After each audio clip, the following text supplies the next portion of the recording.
తిరుమల స్వామివారి హుండీకి ఉన్న గూఢ రహస్యం మీ ముడుపులు ఎలా ఉండాలో తెలుసా? తిరుమల తిరుపతి వెంకటేశ్వర స్వామి దర్శనం కోసం రోజు వేలాదిగా భక్తులు తరలి వస్తారు. వారి మనసులో కోరికలుంటాయి, ఆశలుంటాయి. ఆ కోరికలు నెరవేరాలన్న తపనతో హుండీలో కానుకలు, ముడుపులు సమర్పిస్తుంటారు. కానీ మీకు తెలుసా, ఈ హుండీకి ఒక అద్భుతమైన గూఢ రహస్యం ఉందని పద్మపురాణం చెబుతుంది. కుబేరునికి అప్పు ఉన్న లీల. పద్మపురాణం ప్రకారం లక్ష్మీదేవి ఒకసారి స్వామి వారిని అడిగారు, నీవు సర్వశక్తిమంతుడివి, అయితే కుబేరుని దగ్గర అప్పు ఎందుకు తీసుకున్నావు? దానికి స్వామివారు స్పందించారు, దేవి, నీవు నా హృదయంలో ఉన్నావు. నేను కోరితే కనకవర్షం కురిపించగలను. కానీ ఈ భూమిపై కలియుగంలో సాధారణ భక్తులతో మమేకం కావాలంటే ఓ కారణం అవసరం. కుబేరుని అప్పు తీసుకోవడం ద్వారానే నేను కలియుగాంతం వరకు ఈ భూమిపై ఉండే వీలు కలుగుతుంది. కలియుగం చివరికి అమ్మవారు మాలదానం తిరిగి చెల్లించి ఆ తర్వాత లక్ష్మీనారాయణులు వైకుంఠానికి వెళ్లిపోతారని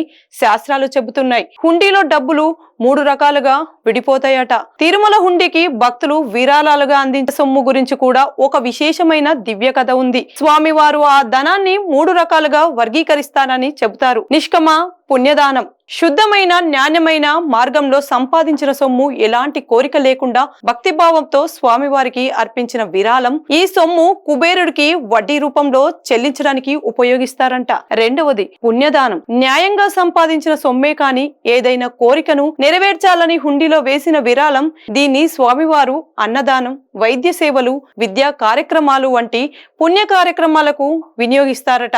మూడవది పాపపు సొమ్ము, నైతిక మార్గంలో సంపాదించిన సొమ్ము. ఇలాంటి సొమ్ము హుండీలో వేయడం వల్ల స్వామివారు స్వయంగా ఆకరట.